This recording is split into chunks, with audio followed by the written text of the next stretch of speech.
மாதவன் கொஞ்சம் சட்டு அப்படியே தண்ணி நில்லு. இங்க வாங்கி சாமி. மாதவன் ஏங்க என்ன பாபத்து படிலான்னு வர்றேன் நீங்க பாட்டு மாதவா என்னை கும்பிடுவதாக இருப்பினும் எல்லாரும் இந்த பத்தி இருக்குது இல்லையா அந்த சாமி ஏதோ பழத்தொழியா பூமியில வச்சு கும்பிடுவாங்க. நீ ஏனப்பா தலையில பத்து சோரி விட்டு வந்திருக்குதா? உங்க மேல பக்தி கொஞ்சம் அதிகமா ஆயிடுச்சு. அதனால பக்தி அதிகமாக ஆகி விட்டதா? பக்தனே புதுமையாக இருக்கிறது. அப்படி பக்தியோடு வந்திருக்கிறாயே உனக்கு என்னப்பா வர வேண்டும்? சாமி எனக்கு ஒரே ஒரு வரம் தான் வேணுங்க. உனக்கு ஒரு வரம் வேண்டும்? ஆமாங்க. அதாவது கேட்கின்ற வரங்களை கொடுப்பதுதான் எங்களுடைய கடவுளுடைய வேலை. அப்படியே சாமி இப்படி வாங்கி சாமி ஏங்க போயிட்டு போறீங்க? அதுக்கு கீழே சொல்லு. கீழே சொல்லணுமா? அங்க இங்க இல்ல பூமியில சொல்லுப்பா. சொல்லுகிறேன் இப்படி வாங்கி சாமி. சாமி எனக்கு எப்பேற்பட்டு வர வேணும்னா உனக்கு என்ன வர வேண்டும்? சாமி நான் எங்க ஊர்ல நான் தான் ரொம்ப பெரிய ஆளு. நீதான் பெரிய ஆளா? ஆமா. நீங்க இப்ப என்ன செய்யணும்னா நான் எங்க ஊர்ல பணம் கோடீஸ்வரங்க. நீங்க? ஆமா. பணம்? ஆமா. சரி நல்லா இருக்கு. ஏங்க இந்த காது குத்து விழா, இந்த கல்யாண விழா, இந்த மாதிரி விழாவுக்கெல்லாம் போன்னு வச்சுக்க. போன உடனே நீங்க இந்த மாநில மக்கள் எவ்வளவு மொய் வைப்பாங்க? மொய் எப்படி எவ்வளவு வைப்பாங்க? அவங்க தாத்தாபால வச்சு 1500 வைப்பாங்க. ஏங்க என்ன நான் அப்படி இல்ல. கல்யாணத்துக்கு போனாலும் சரி காது குத்து விழாவுக்கு போனாலும் சரி 5000 10,000 தான் மொய் வைக்கிறது. அப்படியா? ஆமா. சரி 5000 10,000 இப்படி நிறைய இடத்துல மொய் வைச்சு சாமி. சரி அதனால என்ன? அந்த மொய் பணம் ஃபுல்லா இப்ப எனக்கு வரணும்.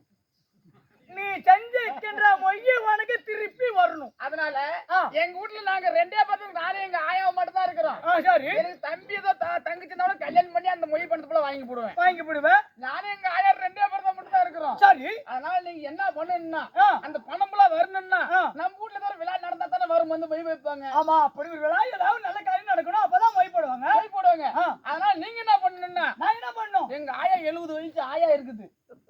உங்க ஆயா? எங்க ஆயாவை மட்டும் வயசுக்கு வர வயசுக்கு வர வச்சுக்கலாம் வச்சுக்கோங்க.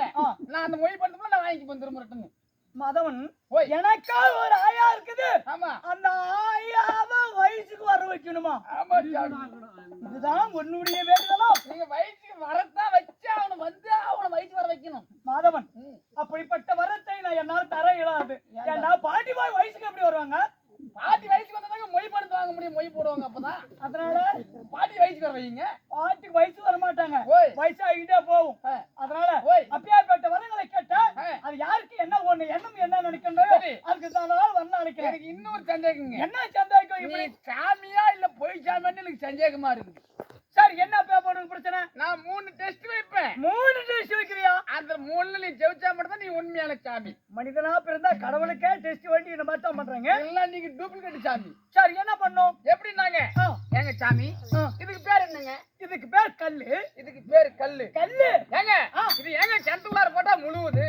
ஓ இந்த கல்லாகப்பட்டது கிணத்துல போட்டா ஏன் முழுவுது அப்படி கேட்கிறேன். ஆமா மாதவன இந்த கல்லானது வெயிட் பொருள் அதிகம். ஓ வெயிட் அதிகம். சரி அதனால் தண்ணியில போட்டு அமைங்கி விடும். வெயிட்னால தண்ணியில போட்டா முழுவுது. ஆமா மத்தாலண்டே இங்க வாங்க சாமி ஏன் திரும்ப அந்த கல்லு முழுவுது தண்ணிக்குள்ளார? அதுக்கு நீச்சல் தெரியல அதனால முழுவுது. இன்னும் 2 சந்தேகம் இருக்குது. என்ன செய்யணும்? ஏங்க ஏன் சாமி இந்த தோசை ஏன் திருப்பி போடுறாங்க? தோசையை ஏன் திருப்பி போடுறாங்க? மாதவன் ஒரு பக்கம் தோசையை மாவு விட்டு வந்ததுமா சரி அடுத்த பக்கம் வேகணும்னு சொல்லி அதை திருப்பி அடுத்த வேக வைக்க திருப்பி போடுறாங்க. இல்ல அது ஏன் திரும்ப திருப்பி போடுறாங்க? அந்த தோசையால திரும்ப முடியாது அதனால திருப்பி போடுறாங்க. எவ்வளவு அறிவாக பேசிக் கொண்டிருக்கிறாங்க. சரி இன்னொரு சந்தேகம் இருக்குது. என்ன? நீ சாவரியா பொழைக்கிறேன்னு தெரியும் சாமி. மாதவன் இந்த ஆம்பளைங்களும் ஏன் லுங்கி இடுப்புல கட்டுறாங்க? ஆம்பளைங்களெல்லாம் எதற்காக லுங்கி கட்டுகிறார்கள்? வேஷ்டி கட்டுகிறார்கள். மாதவன் மனிதனாய் பிறந்தார் நம்ம மானத்தை காட்பதற்காக இந்த ஆடை என்று சொல்லுகின்ற சரி ஆடை வேஷ்டியை நம்ம இடுப்புல கட்டுறாங்க. ஆமா ஏன் சாமியா? சாமியான்னு தான் கேக்குறேன். என்ன யாத்திரம் இடுப்புல கட்டுறாங்க? இடுப்புல கட்டுறா அது கீழே அவுந்து ஊந்துறதெல்லாம் இடுப்பு கட்டிட்டு போறாங்க. அவ்வளவு அழகா பேசுகிறாயே மாதவா. இது எல்லாம் உன்னுடைய பத்தி முதலாம் சொல்லி போய் அது அஞ்சா இருக்கட்டுங்க. அப்படியா? இருப்பினும் சூரியனோ நெருப்பானவை, சந்திரனோ குளிர்ச்சியானவை, காற்றோ இயற்கையானவை, தென்றலோ சுகமானவை, கல்வியோ முக்கியமானவை. இந்த பிரபஞ்சமான உலகம் நிறைந்திருக்கு. அமர்ந்திருக்கின்றன. அப்படி இருப்பினும் இனம் நாட்டுக்கு நாடு நாடு ரெண்டு நாட்டுக்கு முன்னாடி வரக்கூடிய இந்த காக்கும் கடவுள் கலியுகத்தின் தெய்வம் இந்த முனியப்பன் சாமி அங்கங்க எல்லையிலையும் காட்டிலையும் ஊரிலையும் அதுக்கு தகுந்த மாதிரி ஒவ்வொரு கடவுளையும் போய் மதம் கொஞ்சம் போய் நேராச்சு மதவன் அதுக்கு நம்ம தகுந்தால் போல எங்க கோயில் தெய்வத்தை காட்டி அந்த தெய்வத்துக்கு வேண்டிய பூஜைகளும் செய்து ஒரு இரவு இப்படி தெருக்கூத்து புண்ணிய நாடக கலை வைத்திருக்காங்க. அப்ப நாடக கலை இந்த நல்ல உள்ளங்களுக்கும் இந்த முனியப்பனுடைய அருள் பெற வேண்டும். இந்த 1 கோடி இருக்கிற பெருமுடியா வளர வேண்டும். இந்த மக்கள் தான் நோயிட்டு வாழ்வு குறை இல்லாத செல்வங்களோடு வாழ வேண்டும். அப்படி என்பதற்காக இதோ அன்னதானத்தை கொடுத்து ஒரு இரவு புண்ணிய நாடக கலை வைத்திருக்காங்க. நாட்டை திருத்த நாடக கலை. அப்படி இருப்பினும் இந்த நாளுக்கு வேத சாகாபா சீர்பாதும் சாத்திரபும் ஜமாயுத்தம் விபத்து பாரதம் பரிசோபிதம் 4 வேதம் 6 சாத்திரம் 11 புராணங்கள் 64 கலைஞானம் 96 தத்துவம் 108 போதினம் மனைவிக காணங்கள் பூர்வீக காணங்கள் இவைகள்லாம் நன்றாக படித்தும் தெரிந்தும் மாறித்தோம் இங்கே சபையில் அமர்ந்திருக்கின்றாங்க. அப்படி இருப்பினும் நம்ம தமிழ்நாட்டுடைய காசனம் இந்த சபையோர்களுக்கும் இன்னும் நமக்கு இந்த வெளி உலகத்துக்கெல்லாம் அறிமுக செய்தக்கூடிய நாடெங்கும் எங்கேயோ நம்ம மலைவாழ் இனத்தை சேர்ந்தவர்கள் இங்க எப்படி இருக்கிறாங்க இங்கெல்லாம் வந்து ஆறுதல் நினைச்சு கூட நான் பார்க்கல. ஏன்னா நாங்க எங்க கல்பராயர் மலை என்று சொல்லக்கூடிய அங்கே இருந்து கொண்டு இங்க வந்து ஆடுவோமா இப்பேற்பட்ட இதெல்லாம் பார்க்குவோமா எங்களுக்கு இன்னும் தெரியவில்லை. அதுக்கு எங்களுக்கு வழி தடுத்த அறிவை கூட்டுகின்ற எங்களுக்கு இந்த புகழை சேர்த்துக்கின்ற இங்கெல்லாம் ஆடு வைப்பே அப்படி என்று எங்களுக்கெல்லாம் உதவி வழிகாட்டக்கூடிய நமக்கு எல்லாம் எடுத்து உரைக்கூடிய நீங்கள் மட்டும்தான் தவன் அதாவது வாங்கி நாகரிகத்தோடு வாழ வேண்டுமா? மலையில வாழ்ந்தாலும் அவன ஒரு நாடகக்காரன் அவங்களுக்கு அறிமுகப்படுத்திருக்கிற ஐயா அவருக்காக இன்னும் நம்மளுடைய நாடக குழுவின் பாடாடு கோடி வணக்கத்தை கொண்டு இருப்பினும் நான் இந்த சபைக்கு தரப்பார் வந்திருக்கிறேன். நான் யார்? என் பேர் என்ன? நான் சொல்லுங்க.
அப்படி என்று அனைவர்களும் போற்றி வணங்கக்கூடிய என் பெயரோ கண்ணா கிருஷ்ணா வைகுந்தவாசா பரந்தாமா நந்தனா நாராயணா பச்சுதா பரந்தாமா இப்படி என்ன சொல்லிக் கொண்டே இருக்கலாம். 108 அவதாரம் எடுக்கக்கூடிய என் பெயரோ இப்பொழுது கண்ணா என்று அழைக்கிறார்கள். அப்படி கண்ணனாக இருப்பினும் ஒரு தாய் வயிற்றிலே ஜனனமாக வேண்டும் என்னை பத்ததோர் யார் தெரியுமா? என் தந்தையாரோ வாசுதேவன், என் தாயாரோ தேவகி ரோகிணி. என் தாயார் தேவிக்கு வைத்த 8வது குழந்தை நான் பிறந்தேன். எப்ப பிறந்தேன்? ஆவணி மாதம் அஷ்டமி தீதே அமாவாசை நாள் வெள்ளிக்கிழமை சரிங்க. இரவு 12 மணில சிறைச்சாலை பிறந்தேன். பிறப்பன இருந்தாலும் சரி. என்னை பெத்தெடுத்த தாய் தாய் ஒருவராக இருந்தாலும் என்னை வளர்த்தன தாய் யாரு? யார் தெரியுமா? சரிங்க. நந்த கோபால் யசோதை வீட்டிலே வளர்ந்து வளர்ந்தீங்க. யசோதை வீட்டிலே வளர்ந்து அப்படி சில நாளுகள் போது சரி. என் தாய் மாமன் அரக்க குணம் எடுத்தவன் அக்குரக்காரன். அந்த அக்குரமத்தை அழிப்பதற்காக சரி. தர்மத்தை நிலை நாட்டுவதற்காக நல்லவர்களை காத்திட்டுக்காக சரி. நான் அழைத்தல் படைத்தல் பயப்படுத்தல் வரும் படுத்த மகாவிஷ்ணு நானே, நீங்களே. கண்ணனும் நானே, சரிங்க. திருப்பதி வெங்கடாஜலபதியும் நானே, நானே. ஸ்ரீனிவாசனும் நானே, நானே. இந்த உலகத்தை படைத்தவன் நானே, நானே. உலகத்தை அறிந்தவன் நானே, நானே. 9 நமகர்களும் நானே, நானே. தேவனுக்கு அதிபதியும் நானே. நானே. இப்படி மும்மூர்த்தி தேவராகிய ஒருவராய் விளங்கி வரக்கூடிய என் பேர் கண்ணன். சாமி நீ கடவுள். கடவுள் சாமி என்ன கடவுளாக இருந்துட்டாலும் இருக்கணும். இன்று எதற்காக வந்து அப்படி என்ன என்று காரணம்? ஓ வந்த காரணம் என்ன எதற்காக? காரணம்? இருப்பினும் பாண்டவர்கள் நல்லவர்கள் தர்மத்தோடு வாழ்ந்து கொண்டிருக்கின்றார்கள். சரி. பாண்டவர்களுக்கு காக்க வேண்டியதே என்னுடைய கடமை. கடமை. அப்படி இருப்பினும் என்னை உங்களுக்கு அத்த மக்கள் ஐவர்களும் அழைத்திருக்கிறார். ஏங்க சாமி உங்களுக்கு திருமணம் ஆயிடுச்சா? எனக்கு 8 லட்சத்து பெண்கள், 8000 கோபிஸ்தர்கள், பாமார்க்குமணி, லட்சுமி, அப்படி அப்படி எத்தனை மனைவார்கள் இப்ப இருக்காங்க உள்ளார இல்லையா? ஆமா. அடாடா, நீ ஞாபகம் பண்ணி விட்டு அதுவே எனக்கு போதும். இருப்பினும் நான் இப்படியே பாண்டவரை போனா என் மொண்டாட்டி கட்டறி எங்கிட்ட சண்டைக்கு வந்துருப்பா. நல்ல வேலை நீ சொல்லிட்டா. உடனே லட்சுமி இருக்கலாம். லட்சுமி சொல்லிட்டு நான் பாண்டவரை பார்க்கணும்.